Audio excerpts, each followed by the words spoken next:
episode 74 of the Wheatley podcast. First off, I'd love to thank Rebecca Coxon, who was on last week, a documentarian of many television programs that I watch. Ambulance, 24 Hours in A&E. 24 Hours in Police Custody, but she was on the A&E one as well. Very, very interesting, and I can't imagine how stressful some of that filmmaking is. So thanks for coming on, Rebecca. Subscribe to our YouTube channel if you haven't done so already. We always appreciate that. I had a week off recording this week because we kind of doubled up last week. I have to give a shout out to the PA recovery rooms at Lone. I went there yesterday with three of the lads from the gym, and I got into one of those cryo baths, and I'd say if the other guys weren't there, I might have got out after 30 seconds. But you know that kind of thing of pride and all that. So I was standing in it for 10 minutes, and he was the owner, really nice guy, and he said, it's going to be pretty bad for the first 2 minutes, and it was pretty bad for the 10 minutes, to be honest. But it was like 1.5 degrees. But once you get out of it, then you got into jacuzzi for 10 minutes, then a sauna for 10 minutes. So you can't really complain too much, but it's a real nice spot down there. And, check it out on Instagram, PA Recovery Room.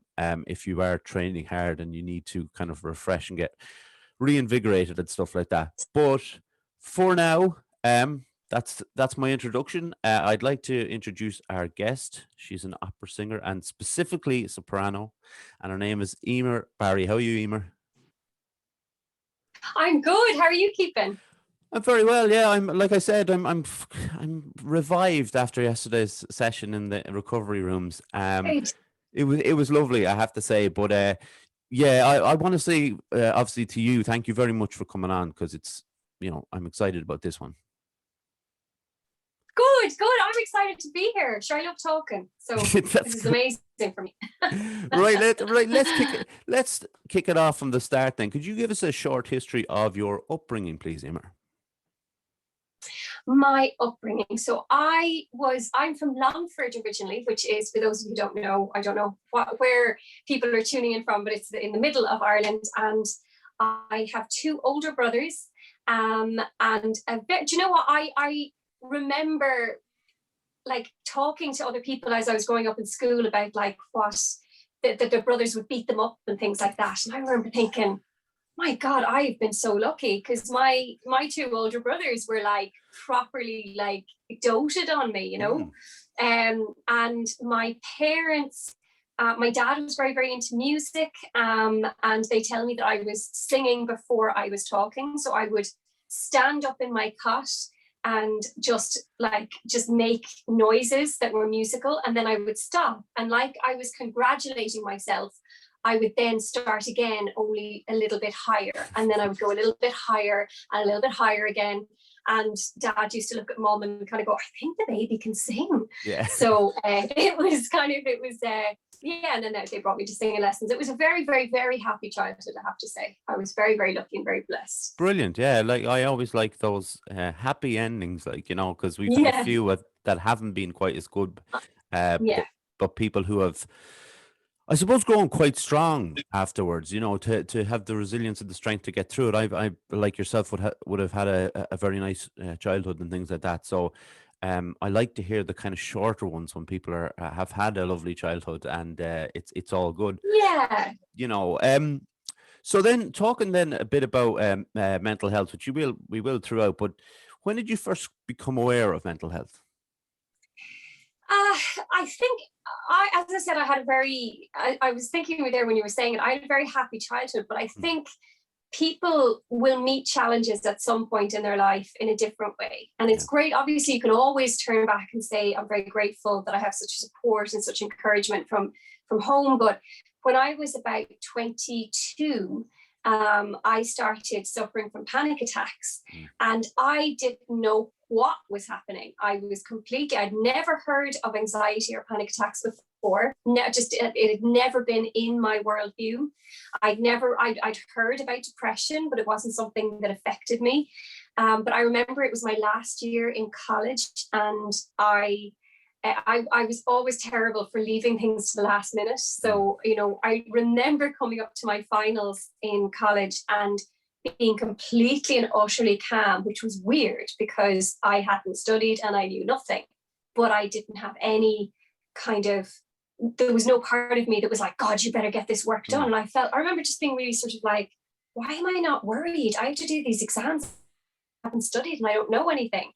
And I went in and I did the exams knowing nothing.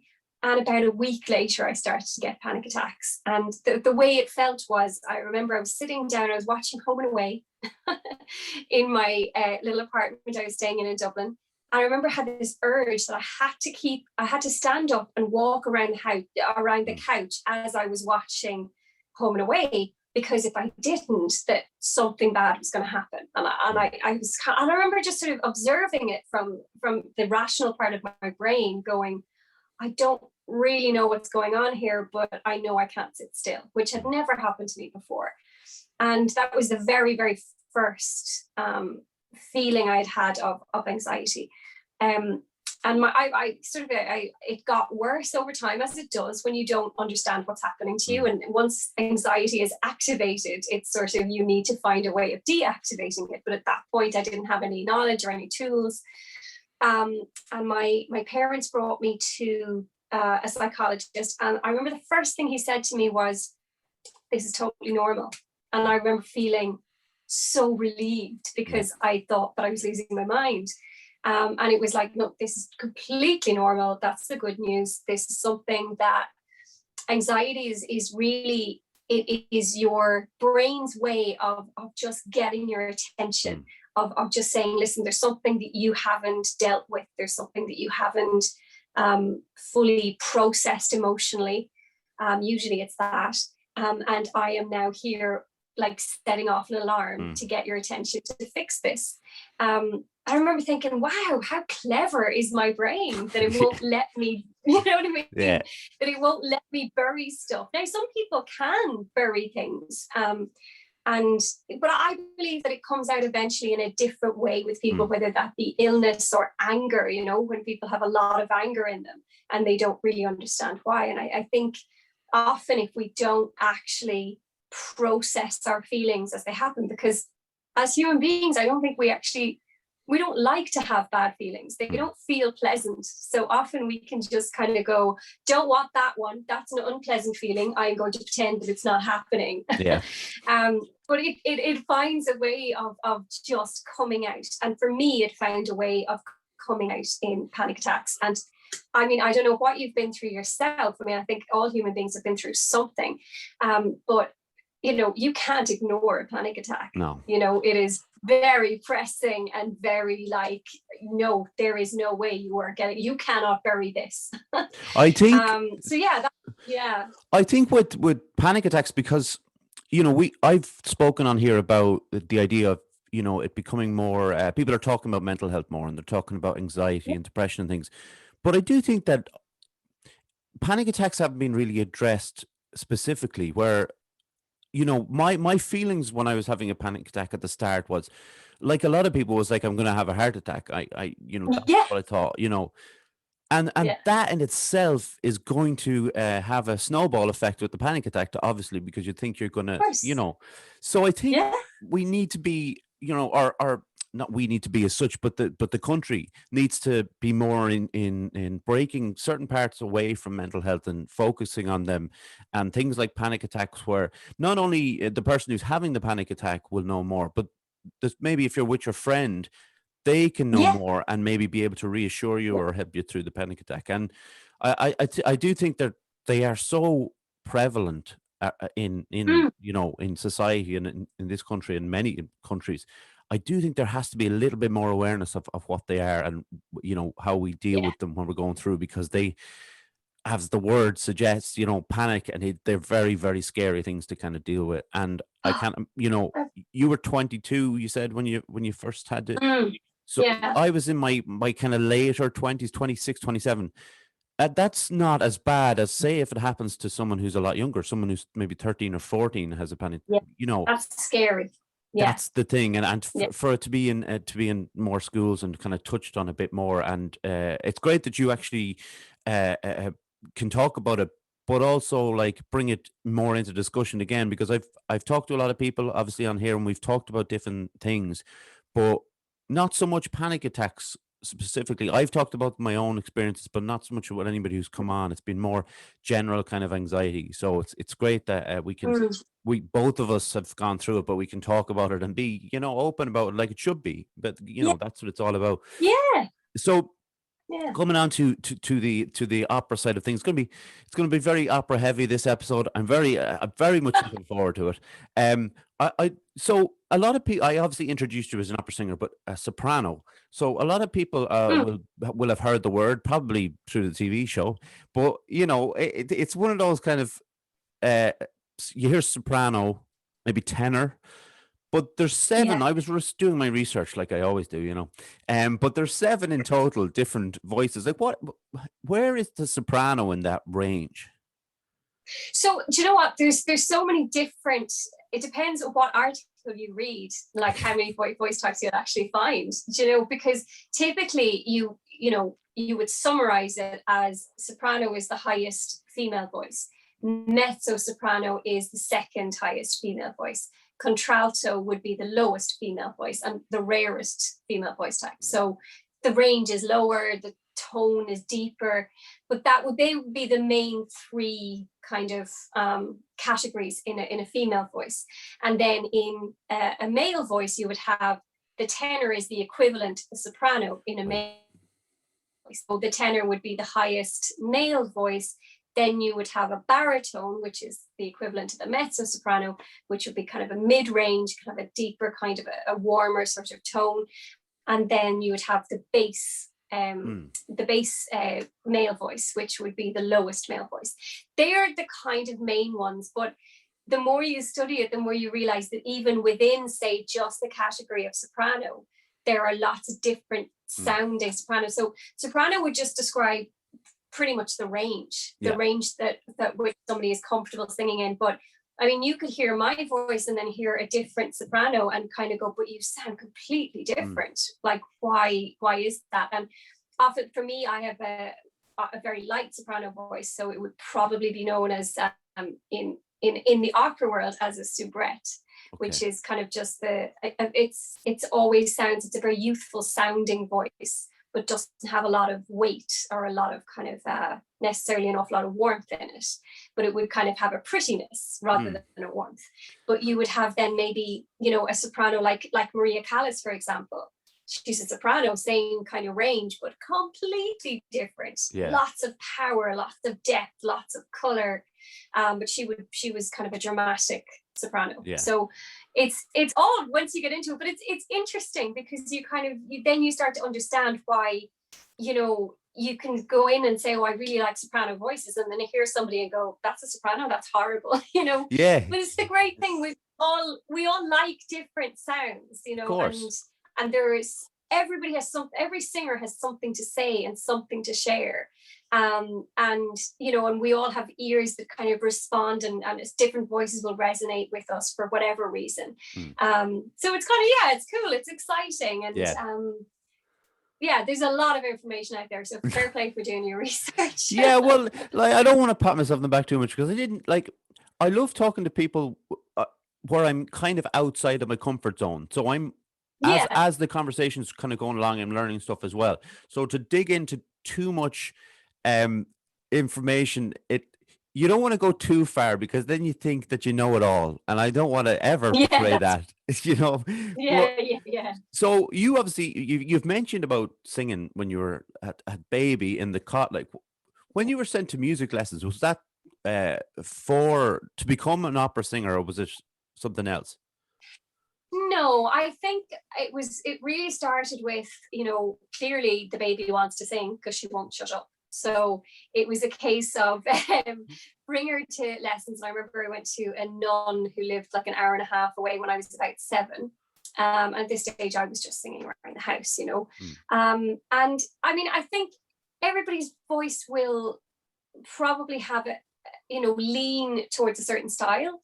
And for the question that my voice sounded classical, even when I tried to sound kind of poppy because I wanted to be cool. It didn't sound that way. Yeah. And like the people I listen to, like I listen to like Adele, and I listen to Sarah McLachlan, and I love these voices, but I don't sound like that. Yeah. So my voice is very much a very, very much kind of a classical sort of / Celtic instrument. And I love that kind of music as well. I wouldn't necessarily listen to it all the time, because there's something awful about listening to music that you sing, because you're constantly like judging yourself as you're listening. It's much better. It's much more escapism in listening to something that you wouldn't sing, because then it's not your job anymore. But yeah, I think it was my voice very much fell into the classical kind of style.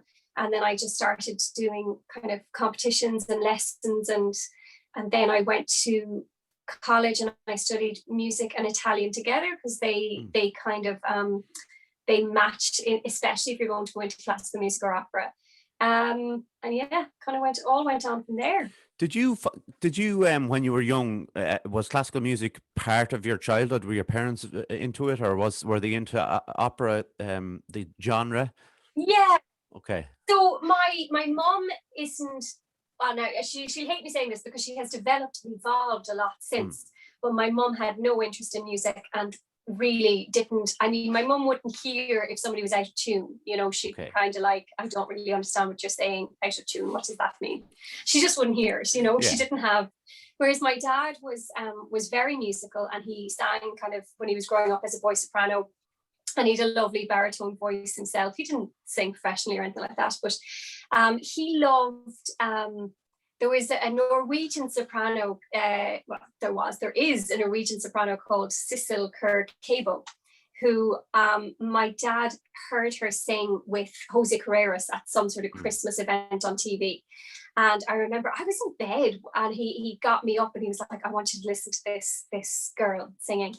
And he was like, "Now that's singing effortlessly." So his thing was, I think the idea was sometimes opera singers, and I think this is the experience of a lot of people, that really kind of, I suppose, serious opera can often sound a little bit manufactured. Yeah. To an ear that isn't used to it, and it can sound just a little bit more effortful maybe than other styles of music.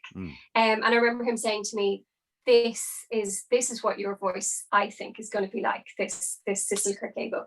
And I remember listening to it, and I didn't like opera at that point. I was like no child necessarily likes the sound of opera. Okay, it's a really strange sound. It's like, but I remember hearing this and going, oh my gosh, that is just gorgeous and so effortless and just so beautiful. And she was my dad's favorite soprano. So I often think of her when I'm singing and I'm remembering him.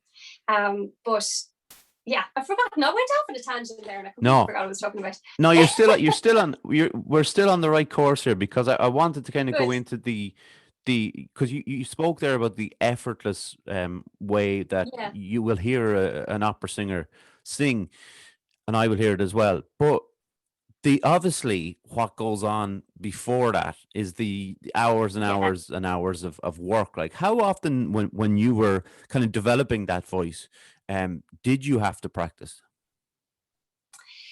I never really put a time on it. I sort of was singing kind of all the time because I just loved it. Yeah. And I don't remember sitting down, because I think once you make it a sort of, I need to dedicate this amount of time to it every day, it becomes a chore, and you start to associate kind of, sort of a negative thing with it.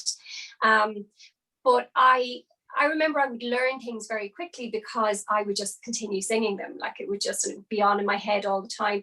But certainly physically, singing classical music is incredibly taxing on the body, and the technique is so complicated, and so it's really like it's constant singing, listening back, going, that's not the sound I want. I need to figure out a different way of making the sound I want. And I remember listening years ago, getting very frustrated with my progress in college, and just kind of going, how am I not making the sound that I want to make? How is it taking so long? Because it's like any muscle, if you go to the gym and you're waiting for your bicep to grow and you're like, it's literally the same size. Why? How long is this going to take? But it's, you're developing muscles in the body, and you're developing your sort of the muscles, they're involved in producing sound. And it does take a lot of time, a lot of, really, really dedicated practice, and really knowledgeable practice as well, because you don't want to practice things the wrong way, because then you get into a whole load of, muscular issues, which I did. But anyway, that's another story. But I remember listening to Pavarotti talk about technique once, and he was doing a masterclass. It's on YouTube somewhere, and he talked about how long it took him to get from this sound to this sound, and he demonstrated both of them. And he was talking very technically, and he was like, okay, so this is where I started. It was this sound on a top B flat or whatever, and he sang it, and it was like, oh, that's really good, that's amazing. And then he was like, and it took me 10 years to get to this sound. And then the other sound he made was like, oh my God, that is incredible. So it went from so good to, oh my God, I didn't know it could get any better. But and I remember watching that and listening to him, and him talking so kind of flippantly about the 10 years it took him to get from one sound to the other, and kind of going, who the hell do you think you are, Emer, that you're expecting to get it in 6 months? Do you know what I mean? It's so it is like, it's incredibly that comes with just experience as well, doesn't it? Because you're obviously like you talk about training your muscles, and there's also that the breathing that comes into it as well, like when it comes to singing like that. Absolutely. And that, I suppose, when you're young, it's very difficult to kind of grasp the fact that you'll need to work this length of time at something. But as you get older, you realize, I have to do a bit more work. Oh, yeah. To be honest, I didn't start working properly on technique until I was like in my late 20s. I was kind of like, I was always very much a sort of a dreamer. I'd be looking out the window in school, that sort of thing. So I didn't understand how to work at something in such a focused way until I was in my late 20s. So up to that, I was kind of just like, oh, this is too hard, I'll sing something easy, but like there is that, but I do feel, I mean, this is kind of going in a different direction, but I get really nervous when I see, like a lot of these talent shows have like really young, like 10, 12-year-old people coming out singing opera. And it makes me so sad, because all I think is that they're manufacturing that sound in a way that isn't conducive to the way their muscular, but the way their body is developing at the moment. It's not. So they're creating this sound, and then the whole world is going, oh my God, that's amazing. So obviously they're going to want to continue doing it. But they're teaching their body to make a sound that isn't natural to them at that point. And then as their body grows and develops, they'll then, like, they will run into muscular issues that would be very difficult to get rid of in their adult body. So it makes me so sad when I see people, just the whole world going, oh my God, you're an angel, you're amazing. And it's like, that poor child is going to grow up thinking, eventually when they get older, they're going to think that, they peaked when they were 12. And that's going to cause an awful lot of mental health problems, I think, for people.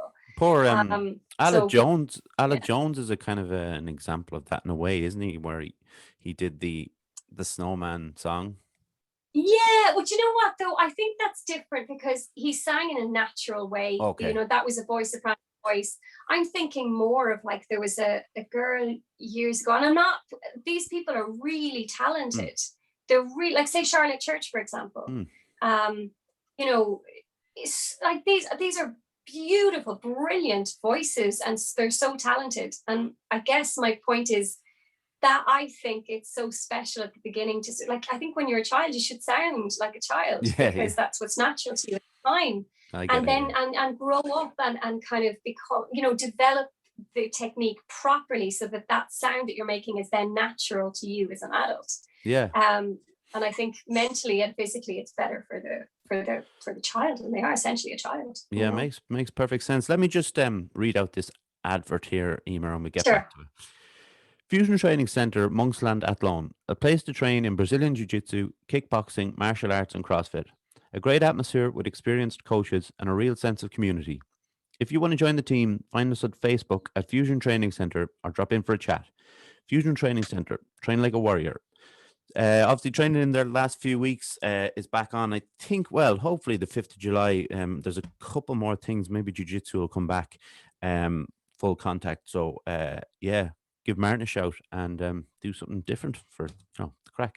I'm battering my laptop here. So I suppose this kind of carries on from what we were just chatting about, really. When I'm thinking of the pressure that opera singers deal with because of the perfection that requires. We were just speaking beforehand about different singers, like rock singers or pop singers, who can have maybe a crack in their voice here and there, or some slight imperfection that won't matter. But in opera, it's a different kettle of fish altogether. How do you? Does your amount of training remove that kind of pressure or anxiety, or is it still there when you're performing all the time? No, it doesn't remove it at all. And like, I suppose technically, if anybody is listening that is in classical music, I trained as an opera singer, and I did that for a long time. And I was with English National Opera on a training course. Was it maybe about, I could be about 10 years ago now. And I sort of went more into the field of what's called classical crossover. So it's a little bit more merging the sort of the operatic training and that sort of sound with, say, other genres. So I can sing other genres of music, but introduce classical elements into it. But I was in opera as like a kind of blinkered opera singer for long enough to know how extraordinarily competitive it is and how extraordinarily difficult it is, because that perfection is, number one, it's hugely difficult to achieve. It takes, huge dedication. I mean, you cannot, if you're a full-time opera singer, you can't do anything else. I mean, that the training and to get to that level, you need to focus on it completely. And number two, there is such the audience expects that perfection, because people listen to Pavarotti singing Nessun Dorma, and it is the gold standard. So, you're not going to accept anything less than something that is. You never want to feel that when you're listening to somebody that they're struggling. Yeah. That on any part of it, that there can never be a sense that the person is in any way struggling with the music, because the music is so difficult to sing. The way it's written is so difficult. The range is so big. The volume is so, like, you need such stamina to sing it. And that's why it's so difficult to make it as an opera singer, because if the audience hears any difficulty in what you're singing, it takes them out of that fantasy, and essentially an opera singer is creating a fantasy world. That's opera is as much about the theater and the drama as it is about the voice, but the voice has to be able to cope with that extraordinarily difficult writing. What I do is more now, I mean, I have sung in operas and I loved it, and I really, really did love it, but I knew I didn't love the music so much that I was prepared to give up other music that I liked to sing. So I'm more of less of a Maria Callas and more of a Sarah Brightman, for example, and less of a Pavarotti and more of an Andrea Bocelli. So Andrea Bocelli, for example, sing in operas, but he performs operatic arias along with other music in concert. So it's a different sort of you know what I mean? It's a different, they're sort of, I always think of opera and classical music that crossover music is sort of like a branch of that, Mm. you know, and I'm sitting firmly on that branch now. So. I love there was a moment at the start of the Euros actually where Andrea Bocelli sang, and in the opening ceremony, and it was amazing, you know. And I actually saw him in a couple of kind of sporting events. He was at another one maybe 5 years ago now when Leicester City won the league, and he performed in the stadium, and it was kind of like taking, you know, something like, I suppose, Time to Say Goodbye is just a beautiful, beautiful song. You know, it's just, Yeah. it's incredible. Two performances in that song are amazing. But Yeah. when they take that out of the, you know, the world that it's in almost, and put it in a football stadium, Yeah. there's something riveting about that, and I don't know Yeah. what it is, but you know, the idea of just a bunch of, you know, 20,000 people maybe going to watch a football game, and he turns up, and like he you know, people are talking about it afterwards more than the actual match, that this, Yeah. you know, this superstar has turned up. And I love the fact that there has been those crossovers, because we've seen Freddie Mercury was such a big fan of opera, and he finally got to perform, you know, in the Barcelona, what was the name of the lady who sang? Monster Caballé. Was this Freddie? Sorry, you cut out there for a second, but Yeah. was it Freddie Mercury you were talking about? Yeah. Yeah. Those Monster kind of, Caballé, yeah, and he had this dream to kind of sing with someone like that, or probably, sorry, I should say, a dream to sing with her, and the you know, to bring it into a separate thing, like into an opening ceremony of an Olympics. They're Yeah. the kind of crossovers that, you know, different genres need, because they're not necessarily, you mentioned young people don't listen to opera, or that, you know, they're not necessarily front and center, but those kind of crossovers are really beautiful, and they're the reason I started became aware of opera. And I have to mention my parents, because I'm from Athlone, and obviously Count John McCormack comes from Athlone. Yes. And I remember my dad, like very much like your dad did for you. My dad played. I'll mess this up. Il mio tesoro. Maybe I didn't mess it up. No, you didn't. I'm fluent. So he just has 64 notes in one breath in that song. And my dad said, you have to listen to this. And I was like, I was quite young now. I was about 11 or 12, I'd say. And again, you know, not really understanding the music, I couldn't quite take it in as much as I, you know, could have. But when I listened back to it then, maybe when I was in my 20s or 30s, you kind of go, I don't know how someone can do that. Like, it's incredible.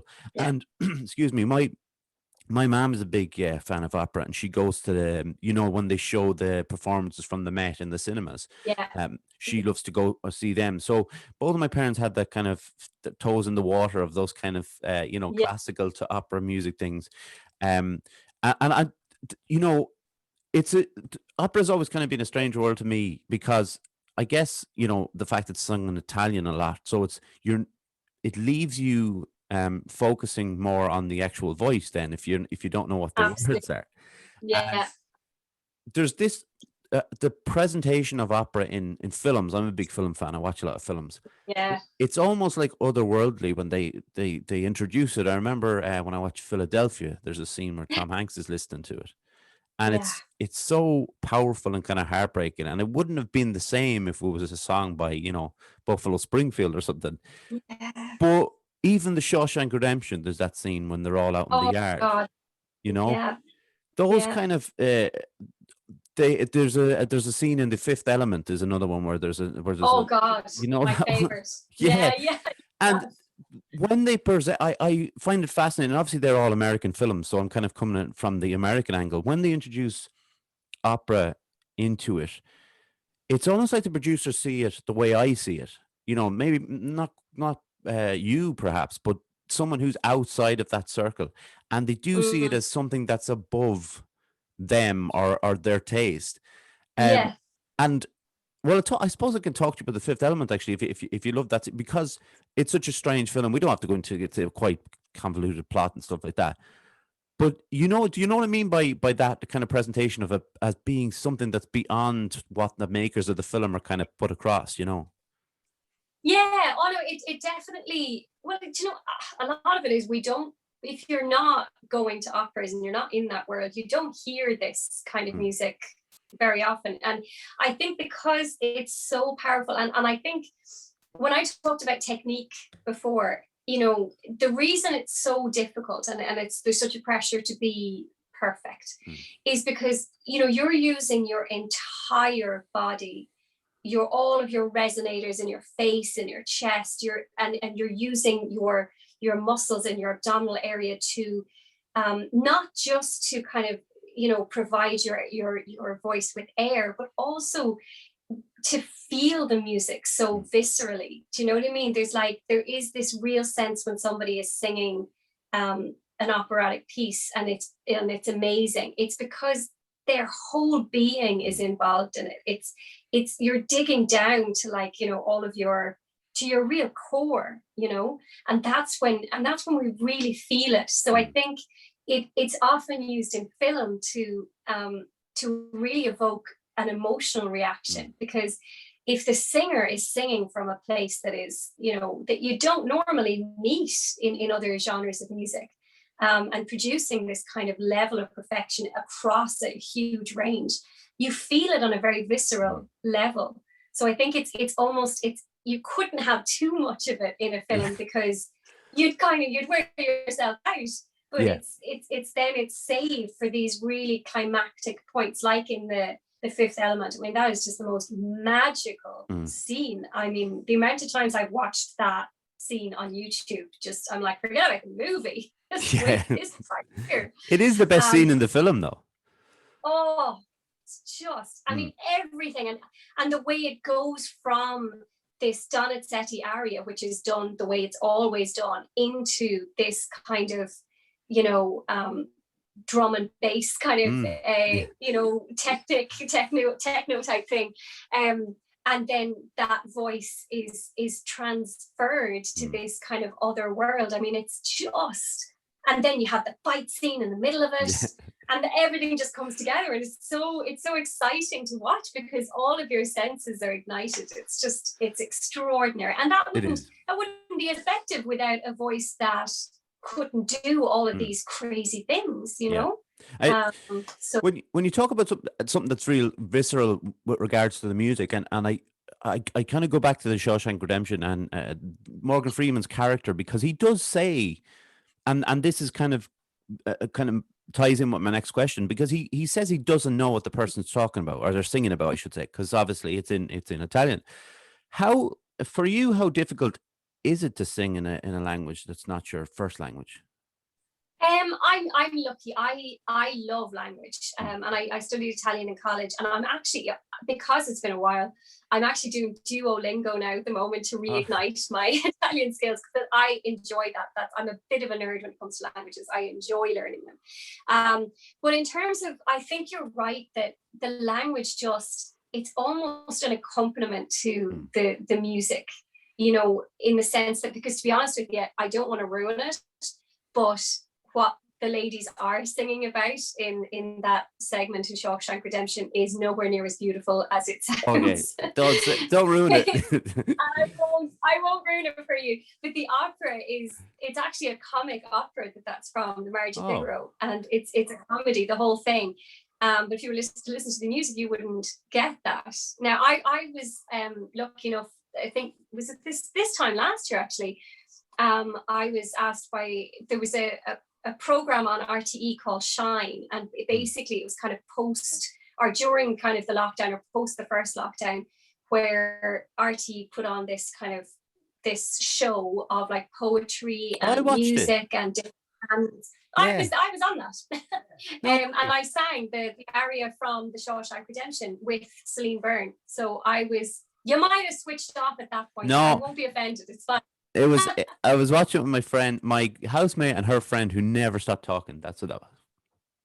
There you go. But actually, do you know what? I actually think they did two concerts. They did one that was called Shine Your Light, and then they did a second one that was called Shine. So it might have been the first one you watched. But basically, I was contacted and they said, look, we really want to do this piece from the Shawshank Redemption as a sort of a standalone kind of, you know, moment of calm, because the villagers were singing on it, and ham sandwich, and like it was all of this kind of, a lot of kind of more contemporary music. There was some Irish music, and we were like, we just want one still moment.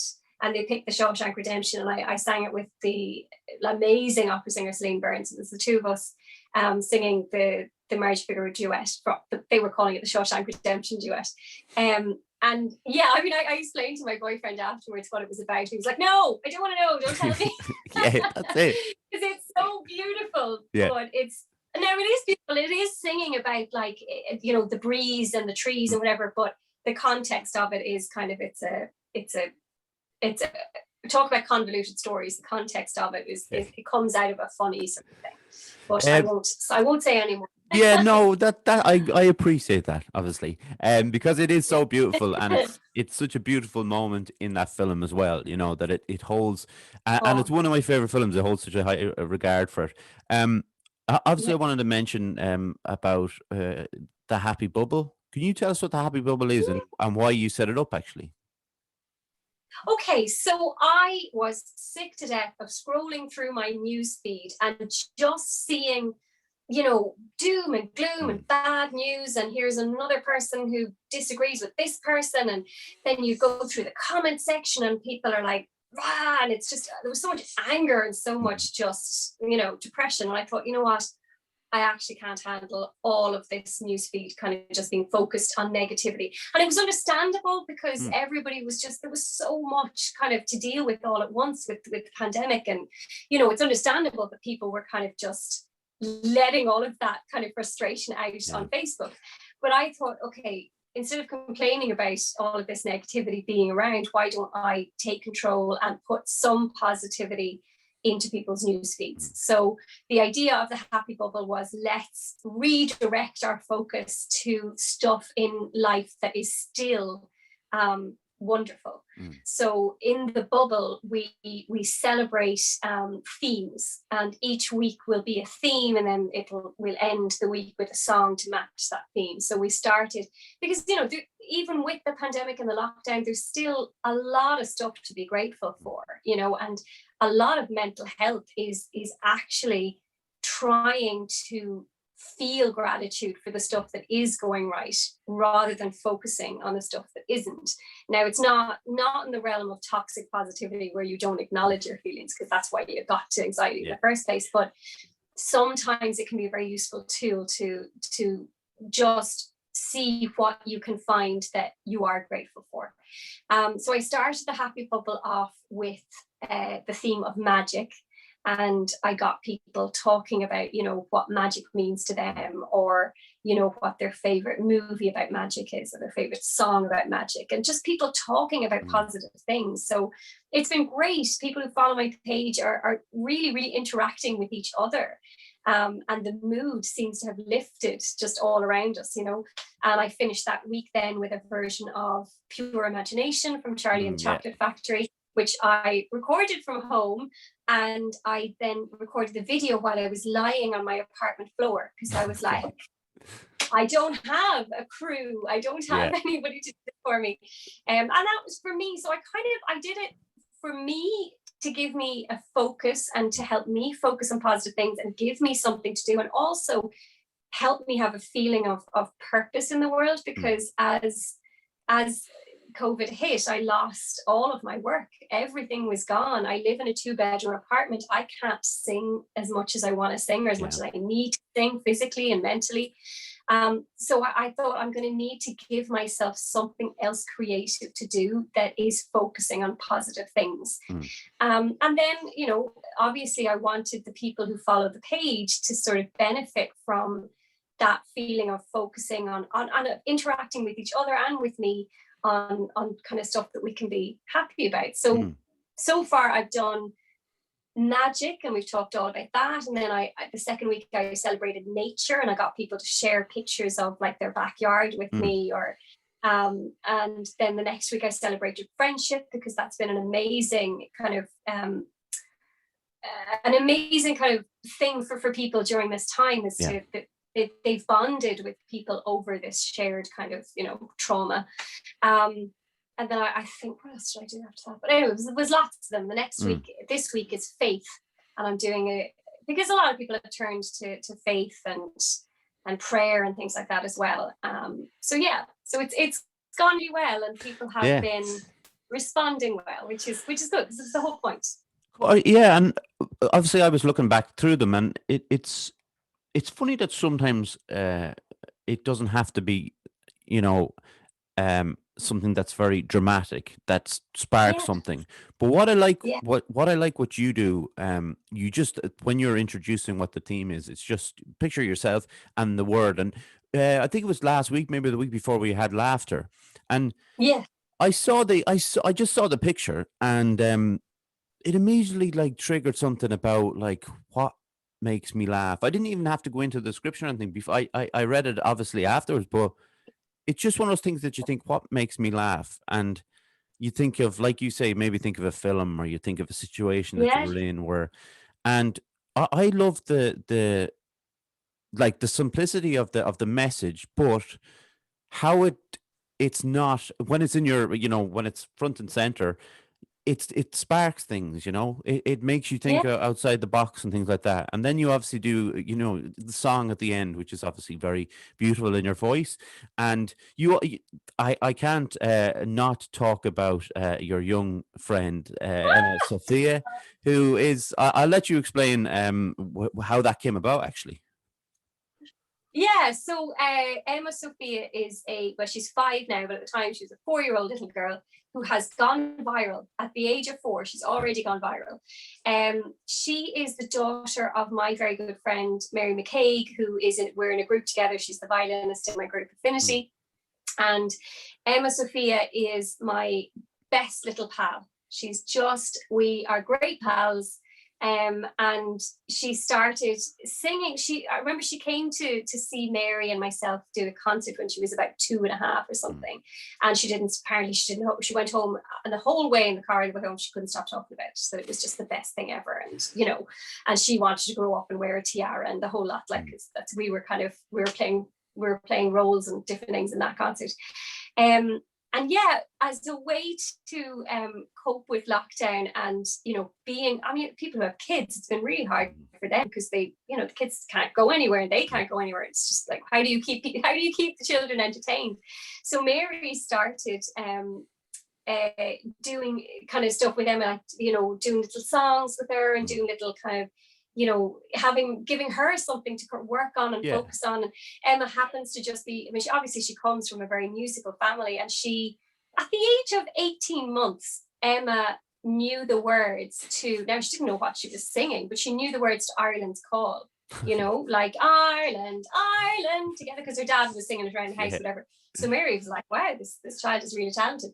So she did a couple of music videos. She did a music video for Danny Boy that went viral, and she was only 4, and the whole family got involved. Her dad took her out to a cliff in Cork and filmed a music video, and she had a little Aaron jumper on, and so she's amazing. So then when I was doing the Happy Bubble, one of the weeks was dedicated to moments that make you go, "Aw." All moments. So that's what that was one of the things that kept me going, was like, dog being a friend of the chicken sort of thing. Just, stuff that makes you go, oh. And I thought, if Emma would be on, if Mary would allow Emma to come on the Happy Bubble for all moments. So we did a duet of my favorite things from The Sound of Music. And Emma is a little superstar. At the age of 4, she was able to learn all of the words off by heart. Her tuning is absolutely perfect. She was so thrilled to be involved in it. She was like, it's like a game to her. She's like, oh my God, I get to be in a music video. And, so we released my favorite things, and Mary, her mum, played piano and violin in it. And it was just really good fun to put that together, and it got a great reaction. It made people go, oh, and that's for sure. It made me go, she's so cute. And like you say, a really, really good singer, and she's going to grow up to be a great singer. Oh, but she's so bright. Like the fact that she's able to remember all of the words and her tuning is so perfect. And it's just, I just can't get over it at the age of 4. Like I was so shy at the age of 4. I wasn't doing any of that. But she's just not a kind of a stage school kind of like, she's not, she doesn't love being in the limelight or anything, but she just loves singing. She loves music, you know. She's good. She's great. Hopefully we'll see more of her in the future. But it's a really great, and I should say Emma Barry Soprano is your if people want to go over and find you on Instagram, that's where Emer Barry. We start Emer Barry. Emer Barry. Don't worry, that's fine. Emerbarry.com is my website, but I'm all over, as you know. I'm on Instagram and Twitter, and Facebook is where I am mostly, because I feel I'm too old to get my head around how Instagram works. Yeah, so I do Instagram out of necessity, and Facebook just seems to be more my speed. Yeah, so more active there. I'm learning as I go with Instagram, and it's been a journey. I will say that. So what do you like to do then in your spare time, Emer? Do you know what? Like you, I absolutely love films. It's and one of the most awful things about this lockdown this whole year has not been able to go to the cinema, because that was like my favorite thing to do. Yeah. But now, very lucky I have subscription to Netflix, Amazon Prime, Now TV. I'm like, because I run out of movies because I just eat them up. So that's kind of one of my favorite things. What else do I? I do a bit of reading. Yeah, I'm boring really. So much of my life is centered around music, and I've started writing music now recently, but that's more of a job. Yeah, classical singers don't tend to. We're not schooled in that way. It's all about technique and performance. But obviously, I couldn't do much of that this year, so I started writing for the first time. So I'm hoping I can get some tracks, some of my original music down this year. That'd be kind of a nice way to come out of COVID. I think that it wasn't a complete waste of a year. Can I ask you what kind of films would you be most into? Like, I won't ask you for a favorite film, because that's always a tough question for people. It is a tough one. But, you know, I love sci-fi. Like, I love sci-fi. So, like, I love Blade Runner, and I love Interstellar. What else do I love? I'm trying to think. So yeah, I love anything that's kind of like, alternative world. What would it be like if we were actually clones? Or, you know, I love all of that. What else do I love? Really sort of. I just want to ask, did you like? It's only because I watched it again recently. Did you like Ex Machina? Oh yes, I've seen that a couple of times. I did like it. I did. Yeah. Oh, so interesting, and like really, the ending was a tough watch, but it was. Really fascinating. I love that. And the other, I really like kind of stuff that gets into characters as well. Like I don't know if you've seen The Light Between Oceans. Have you seen that? No, I haven't seen that. No, it's Michael Fassbender. Oh my god. It's Michael Fassbender and the girl from Ex Machina, whose name I cannot remember. Alicia Vikander, isn't it? There we are. Yeah. Sorry, I drew a blank completely. I often forget my own name, so it's fast, just beautiful movie. Just really, the script was gorgeous, the cinematography, everything. So I love stuff that kind of really, you know, a movie that when you watch it and it stays with you for a week, where you're kind of like, you really feel for the characters. It's hard to get to that point with a movie, but so they would be the kind of my favorite. I loved 3 Billboards Out of Missouri. Yeah, that was good. Incredible movie. So do you know what's a really great film? And you talk about the idea of being it's staying with you for a week or so, or even longer. I actually watched the film Sound of Metal. That was one I watched. No. Yeah, it was up for a few Oscars, and I think it won one. But it was Riz Ahmed plays a drummer, a heavy metal drummer who starts to lose his hearing. And I won't say any more from there, because it goes different directions. But it's one of those films that will really stay with you. And obviously, I think especially for yourself as a singer and a musician, to be that mindset of what would you do, when your hearing starts to go. But it's really incredible. I'd actually direct anyone towards that film. It's one that I've really thought was brilliant. It's only just come out now recently, so. Oh, has it? Okay. What's the name of it again? Sound of Metal. Sound of Metal. I gotta write that down, because I honestly, I'm at the point now where I've run out of movies, and I have to go back to the beginning and watch them again, Yeah. because I would watch a movie every day if I could. It's my real kind of, zone out kind Yeah. of thing, is to I'm watch like a good that. movie. Do you know what I watched recently, actually, that I felt completely engrossed in, and I didn't like it the first time I watched it, was Magnolia. Have you ever I seen love that? that. Oh, I love it. Oh, incredible Yeah. movie. And the first time I watched it, I was like, there's frogs falling from the sky. I was really, I think I was too young when I watched it first. And then I watched it, we put it on last, like 2 or 3 nights ago. And I just couldn't, I was just like, completely immersed in all the characters. Tom Cruise was incredible in that movie. Like, for anybody who thinks he's just a Mission Impossible guy, I mean, he knows how to act. Yeah, that's probably his. I think he actually got an Oscar nomination for it. I think that's probably his best role. What I thought was amazing about, and I've actually spoken about this film on this podcast because we had a questions episode, and so just myself and people sending questions, and somebody asked about like moments in movies, and I mentioned the singing scene in the middle of Magnolia because it comes out of absolutely nowhere. All the characters singing the same song, that beautiful song by Amy Mann. And that's right. I've never seen anybody do that in a film before. And I just thought it was like so brave by a director to do, but it just worked perfectly for that film. Do you know what's funny?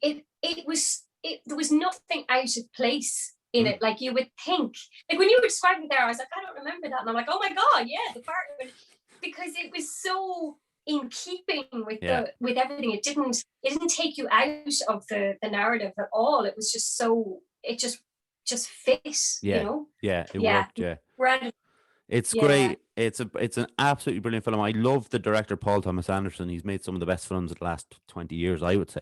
Yeah. But I'd say me and Emer could talk about films all day, no problem. So we won't do that because but I just wanted to ask you before we go, about life performing in the future. Is there any plans made yet, or are we still kind of waiting on, see what the crack is? It's difficult. There are some tentative plans. I mean, obviously the government has said no live music indoors. And now with the new variant coming up, it's, that may not even be lifted in July. I have been booked to do a couple of gigs in Christchurch Cathedral, but they may not happen if it's not allowed. I've been booked to do a concert down in Longford in September, but I think there's an outdoor space if it's not allowed indoors. So there's a couple of things coming up. I mean, I know there's a live gig in outdoors in Kilmainham Jail. Gavin James headlining, I think, in July. So they're going to see how that sort of goes or whatever. But I mean, I guess I sort of feel like people are getting the vaccine. I don't really understand why we can't sort of at least, go in increments, to sort of opening up at least smaller. I don't know.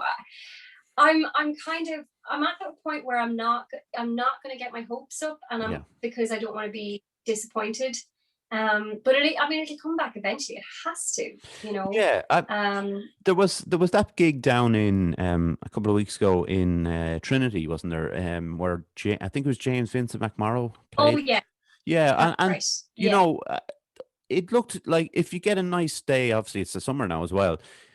They really did the well with the social distancing. They kept the squares for the people to go into, and I mean, opera has been known to be done outdoors. Like it's not, it's not a new thing.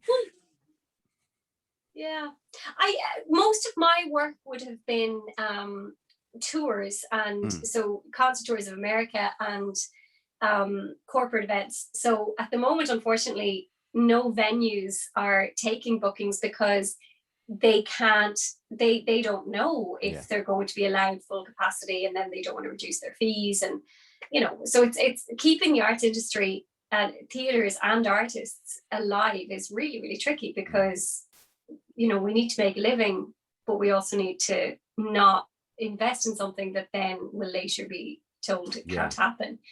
So yeah, it's tricky. Like I would normally go to America every Christmas on a USA tour. Couldn't go last year, was hoping to go this year. It still can't go this year. It's just, to be honest, I don't really get, like I got my vaccine 2 days ago. According to all literature, I now, well, after 2 weeks, I'll be 85%, coverage or whatever. I don't really understand if that's what the science says. I don't really get why live performance is suffering. It doesn't make sense in my brain. I really don't get it. It's tough.